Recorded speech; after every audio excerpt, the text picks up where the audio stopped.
Hello, this is Jennifer Gonzalez welcoming you to episode 63 of the Cult of Pedagogy podcast. In this episode, we are going to talk about how you can teach your students to avoid plagiarism.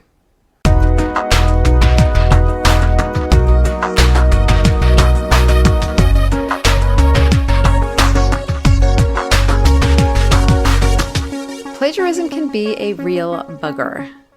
Most teachers have had to deal with it in some form or another, and a whole lot of you still haven't quite figured out the best way to combat it. Many of us issue stern warnings and threaten serious, soul-crushing consequences. Others also use software to detect plagiarism. And while these methods can deter students from plagiarizing and catch them if they do, they operate on the assumption that all plagiarism is devious, that all students who plagiarize know exactly what they're doing, and our mission is to catch and punish. Now, because I don't believe that assumption is accurate, I think we could be handling the problem with a lot more finesse. In my own experience as a teacher and a parent, I have seen acts of plagiarism that I truly believe were rooted in ignorance. Take my 5th grade daughter, for instance. A few months ago, she and her best friend were collaborating on a Google Slides presentation about a Native American tribe. Reading over it as she worked, I found sentence after sentence written in language she never could have come up with.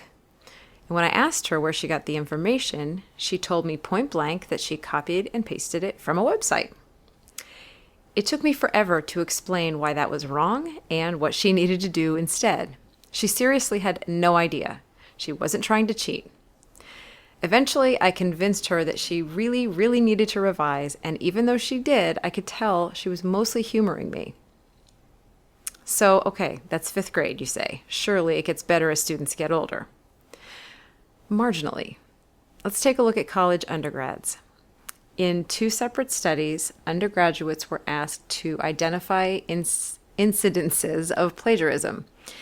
In both studies, students' ability to correctly label plagiarism could best be described as limited. In other words, a significant number of students have an incomplete understanding of what plagiarism actually is. And if they don't always know when they're doing it, it's going to be pretty hard to get them to stop. Now, to be clear, I am not arguing that all students who plagiarize are innocent. I have had students whose attempts at passing off someone else's work as their own was so blatant, I took it as a personal insult. But I do believe we can cut way back on less deliberate instances of plagiarism by teaching students the skills to avoid it. Unfortunately, now, students are mostly expected to learn how to avoid plagiarism by some kind of osmosis. As they progress from grade to grade, they're expected to already know how to weave research into their writing in original, elegant, and ethical ways, but far too often they don't have this skill set, not at all. We need to explicitly teach these skills, and we need to do it more than once if we want good results. So, in this episode, I am going to teach you how I think we should be doing that, and I'm going to back it up with some research. Before I do that, I would like to first thank ListenWise, who is our sponsor for this episode. ListenWise is an online collection of curated podcasts aligned with science, social studies, and ELA curriculum. Each podcast is paired with listening comprehension questions and close listening activities. And with ListenWise Premium, you also get lesson plans, vocabulary lists, and automatically scored comprehension quizzes, which track student progress on skills like identifying the main idea, inferencing, and point of view. To learn more about how ListenWise can help support your students' listening skills, sign up for a free teacher account today at listenwise.com, ListenWise. One more thing before we start. I want to thank you so much for the reviews you've left for this podcast on iTunes. These really help bring more people to the podcast, and that gets more ideas into more classrooms, so thank you. If you think more teachers need to be listening to this podcast, please head over to iTunes, search for the Cult of Pedagogy podcast, click on ratings and reviews, and leave me a review. So let's talk a little bit more about how we prevent plagiarism. Here's what the research says. First thing we need to do is help students actually identify plagiarism. Now, in two separate studies, one in 2002 and another in 2008, when undergraduates were shown different examples of plagiarism, and then they were taught, even through a basic lecture, the many forms plagiarism could take, their demonstrated understanding of what constitutes plagiarism got much more sophisticated. So it's definitely worth it to teach with examples what plagiarism actually is.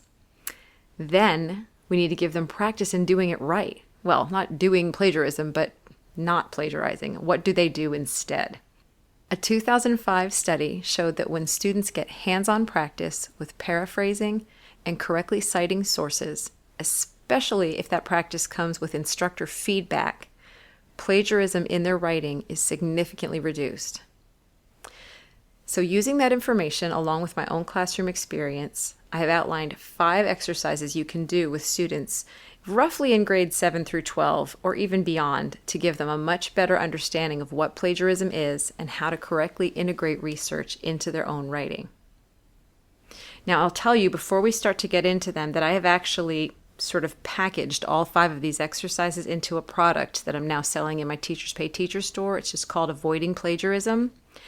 And they're classroom ready. It's PowerPoints and it's handouts and it's basically a set of lectures that you can just kind of run, and it's all self-explanatory and it's got some pretty cool little cartoons in it.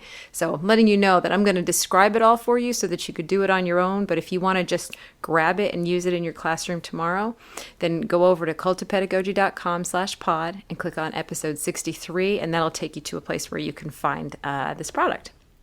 Okay. Before we get started in these exercises, I am going to first advise you that when you are doing them, you should use really simple texts as practice. We're going to be practicing some of these exercises with sources.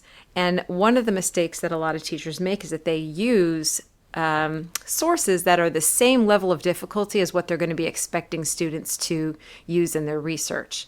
And I think when you're trying to teach students a skill, you want to take the difficulty level out of everything else so that they can just focus on that skill.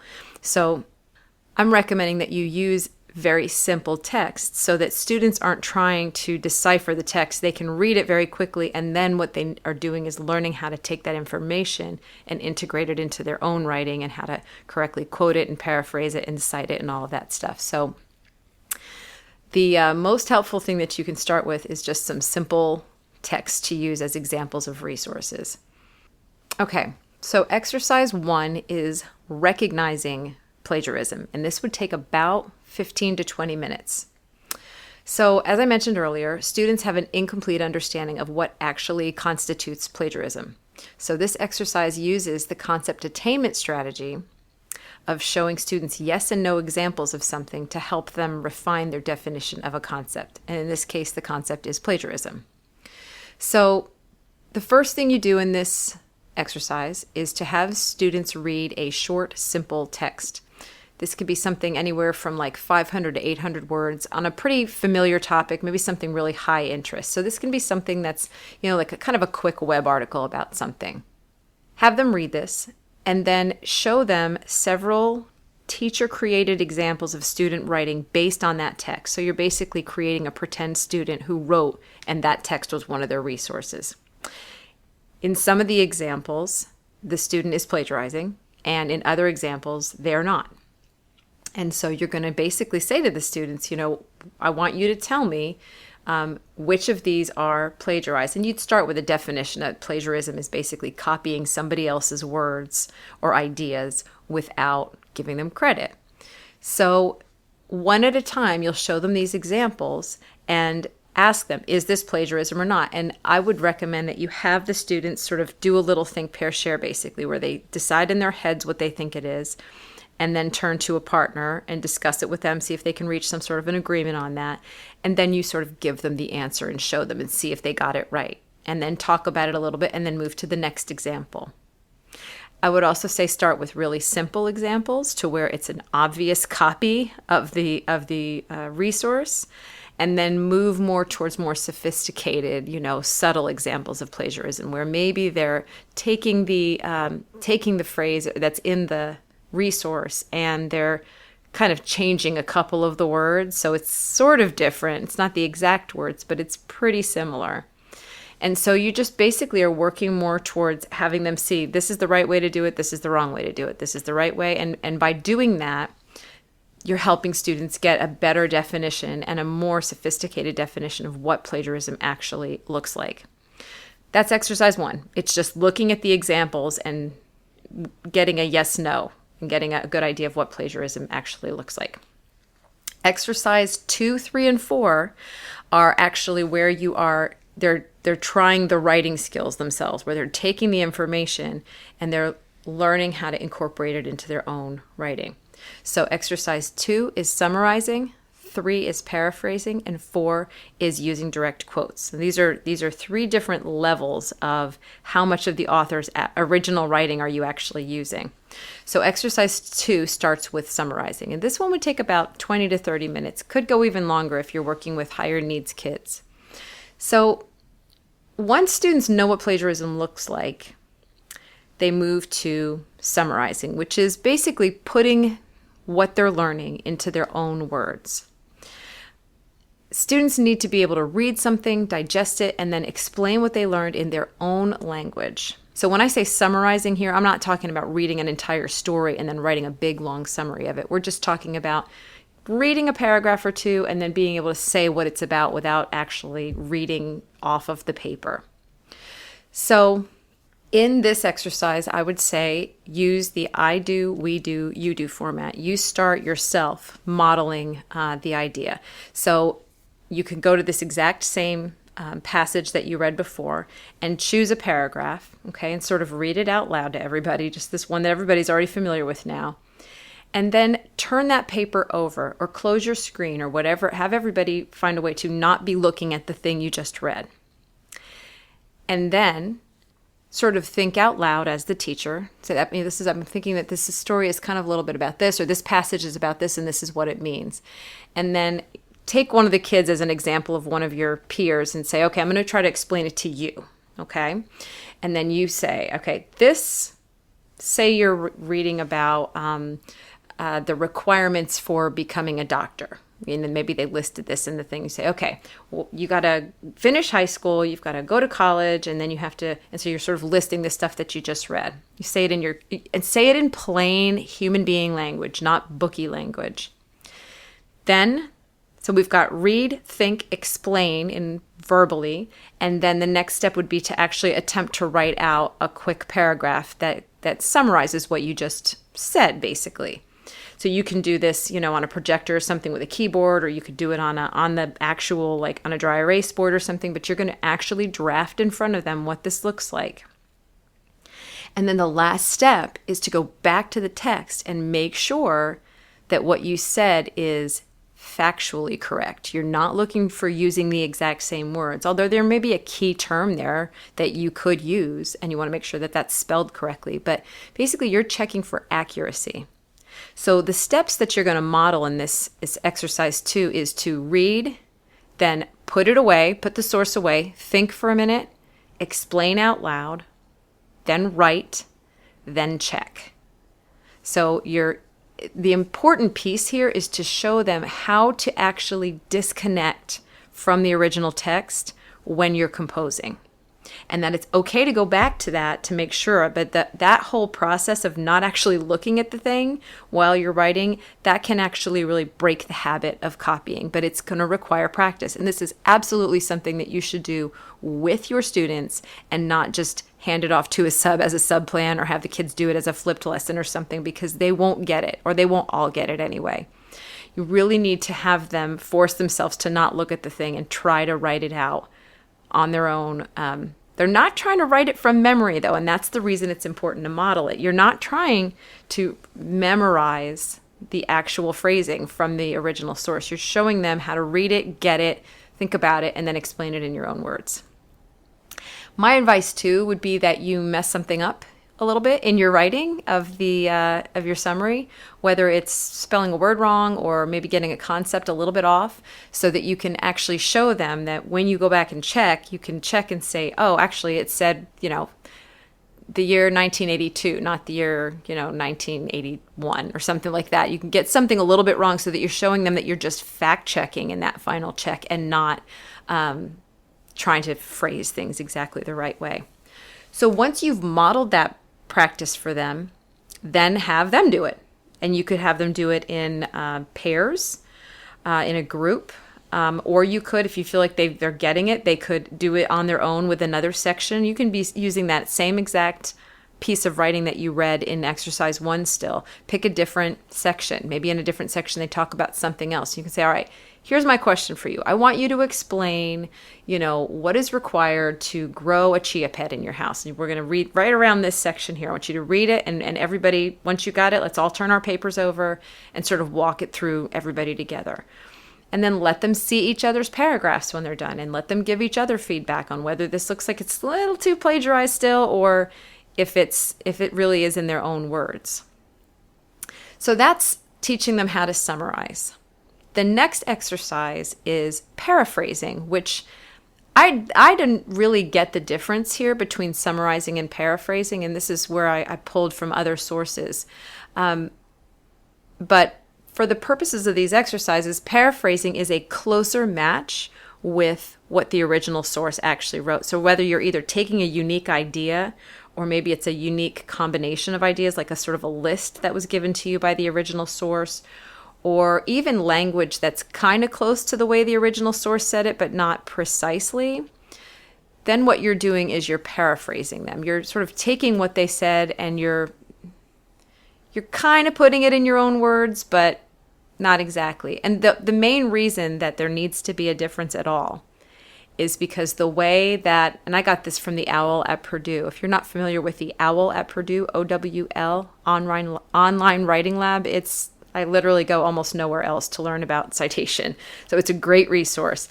If your kids are young, I would not send them there yet because it's going to blow their minds. It's too much information. But as they get older, great source. Anyway, the reason that we need to know the difference between summarization and paraphrasing and teaching that to our kids is that when you paraphrase a specific idea from another text, you need to give credit right away to that idea versus reading 3 or 4 different sources about,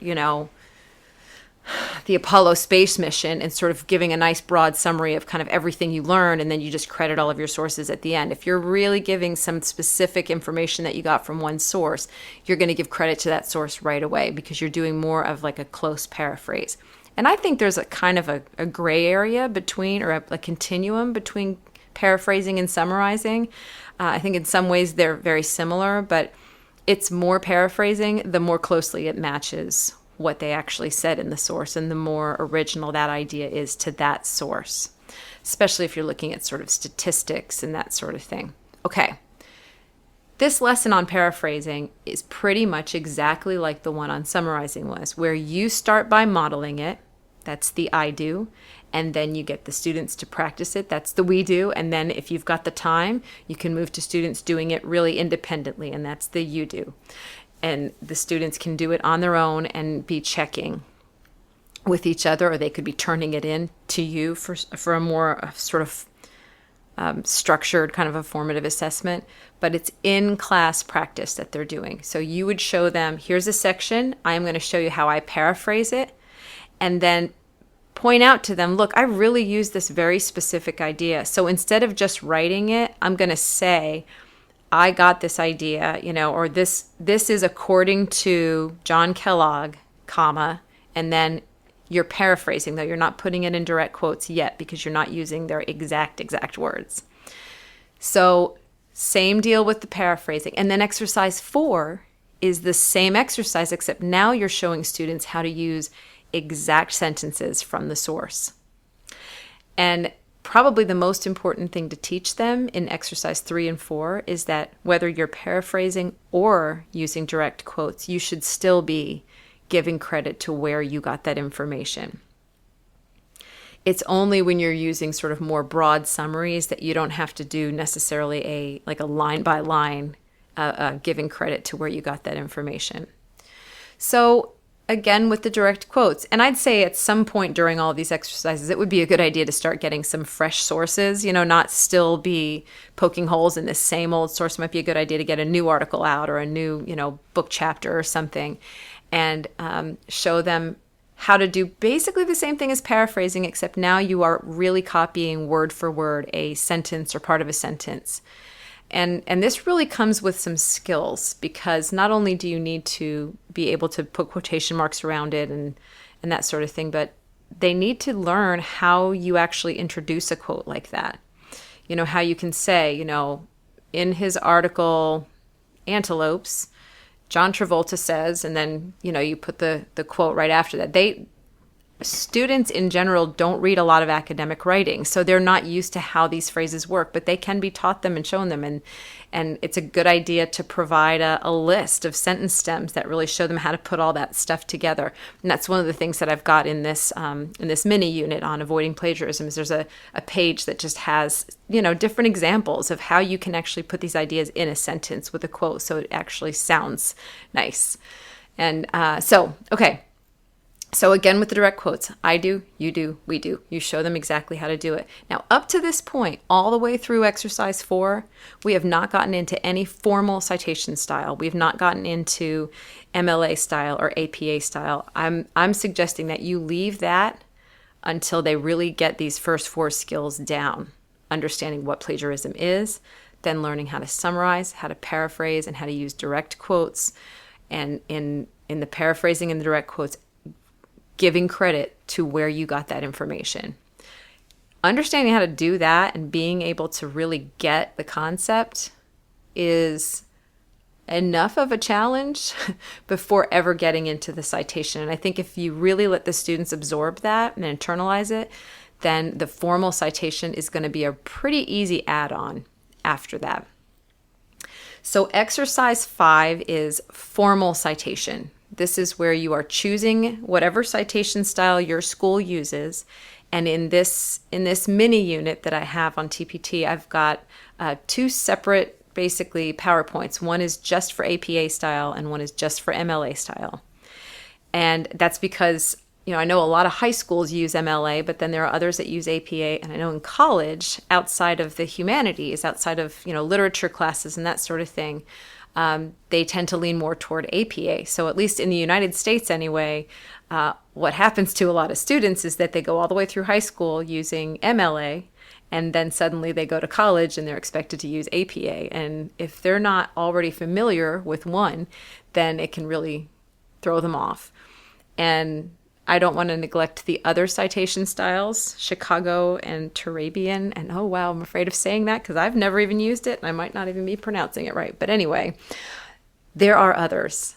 But for the purposes of this discussion and in the product that I've got, just sticking with those 2 for now, because my perception is that those are probably the most commonly used, especially for K through 12 kids and college undergrads, which is where we want them to get this. Also, my thinking is that once a person knows how to do one, the skills are pretty transferable to others. But if they never really get one of them down, then it's just a hodgepodge. So the method here is not going to be a really big surprise. It's really just the same thing. You're going to model something and then have the kids try it on their own. Here's the process that I would recommend, though, because there's a lot to these styles, everything from what a paper should look like, how much spacing, what you should put on the, the header that goes on page to page. And I don't know how much all of that is really necessary. I feel like really to get them started, there are 2 components that they really, really need to learn well. One is how to actually build that references list or that works cited list at the end. And a lot of students are going to be kind of familiar with this anyway, because some of them have probably done a bibliography before. So showing them how this is just another kind of bibliography it wouldn't be too big of a leap for them to have to make. The references list at the end, and then showing them how to do in-text citations. And I would actually do it in that order. I would start by having them make the references list at the end. And here's why. One is because of the familiarity with that already. And 2, it's because when they do their in-text citations, all they throw in there is usually like the last name of the author. And if you can explain to them that having this last name here, it's telling the person reading it to go down to the end and check what you're talking about. Like you're basically just saying, hey, I'm talking about that thing down at the end.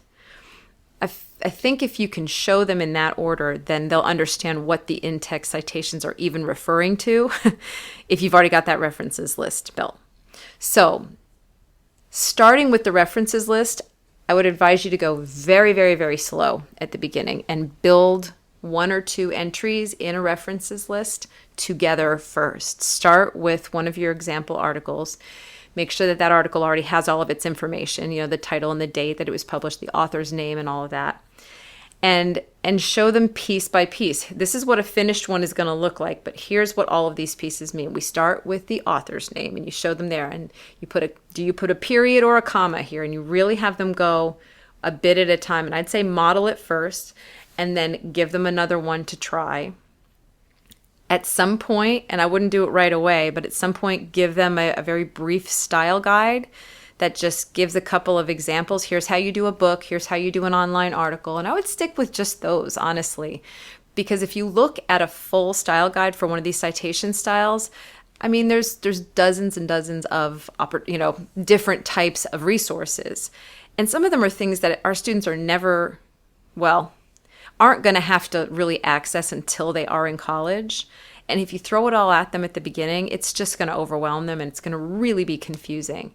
So I would just stick with showing them how to reference a book, maybe a magazine article, but I don't even know how many magazines are getting floated around anymore. Students are going to be getting most of their information from the internet and maybe from books.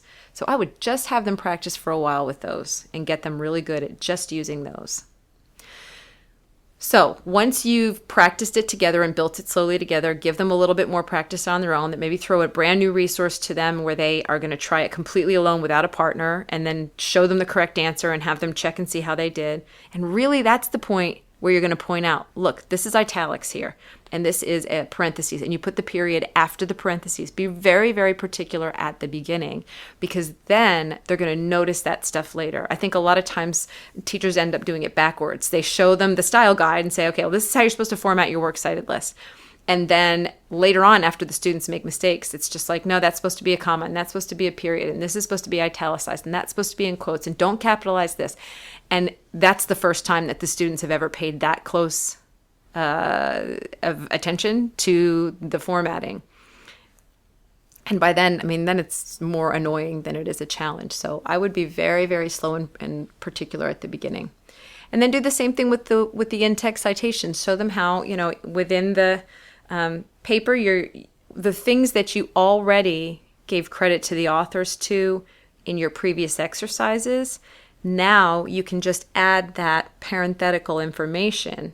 So if you already said, according to John Travolta in his article, antelopes, blah, blah, blah, blah, blah, then you can just show them, if it's APA style at the end, then you just put parentheses and you put the year and you put a comma and you put a page number if there is a page number, and you're just building on what you have already practiced in the earlier exercises. So they say, oh, okay, I already have learned how to give John Travolta credit for this.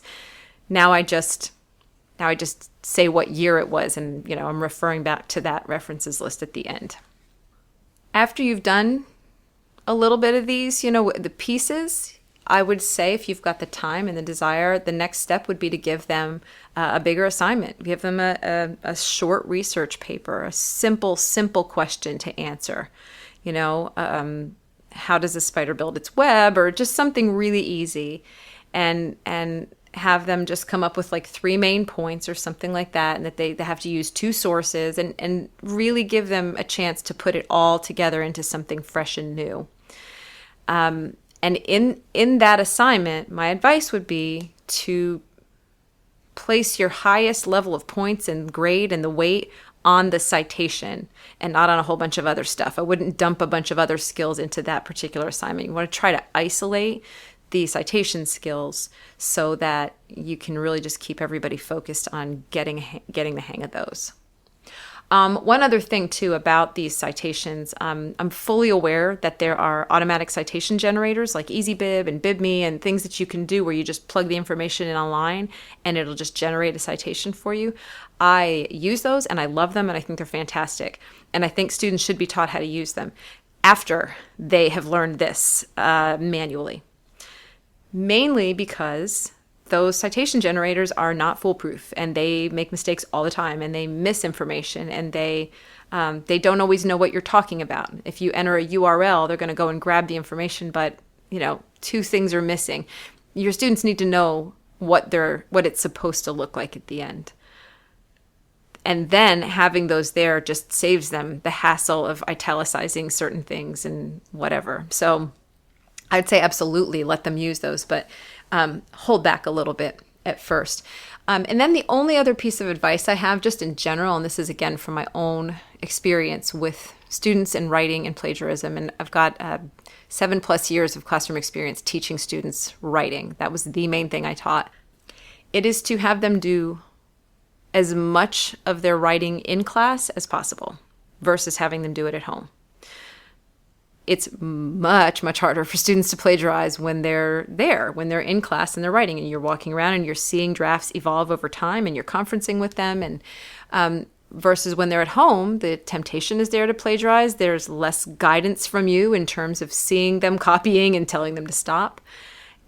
And I also feel like you just get better quality writing from students. If teaching them how to write is part of your instruction, then that should be part of your instruction. It shouldn't just be something that they go home and do. I just always found that I got much better writing from my students when they could do it in a semi-supervised environment. So those are the 5 exercises. I hope that you can put some of them to good use. If you are interested in seeing all 5 of these packaged into a nice, easy-to-use product, then come over to cultofpedagogy.com/pod. Go to episode 63, and that blog post has all of these exercises written out, but it's also got a link to that Avoiding Plagiarism product. To get weekly updates on all my newest blog posts, podcast episodes, and products, sign up for my mailing list at cultofpedagogy.com/subscribe. Thank you so much for listening, and have a great day.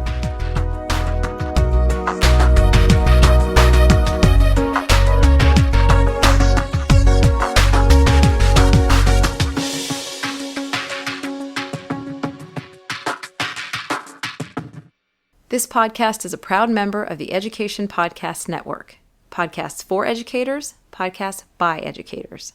To learn more, visit edupodcastnetwork.com.